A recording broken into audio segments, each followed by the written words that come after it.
मित्रांनो, बांगलादेशमध्ये काय झालं आहे तुम्हाला माहिती आहे. तेथील तो दिपूचंद्र दास त्याला पूर्ण जिवंतपणे जाळण्यात आलं का, तर तो हिंदू होता म्हणून.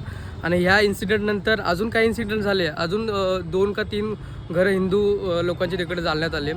मला हे सांगायचं होतं की जो मुस्ताफिझुर रहमान आहे, जो बांगलादेशमधला, तर आताच ऑप्शन झालं डिसेंबरमध्ये आणि त्याला काहीतरी 8 का 9 कोटी बोली लागली आणि तो आता IPL पण काहीतरी खेळणार आहे कोलकाताकडून.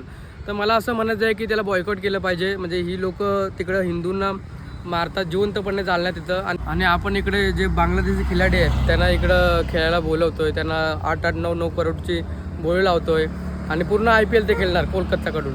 तर मला वाटतं त्याला बॉयकॉट केलं पाहिजे आणि प्रत्येक माणसाने इकडं आवाज उचलला पाहिजे. म्हणजे तिकडे तर माणसं मारतात आणि आपण इकडे त्यांना चांगली बोली द्यायची त्या तिकडच्या लोकांना. तर हे चुकीचं आहे.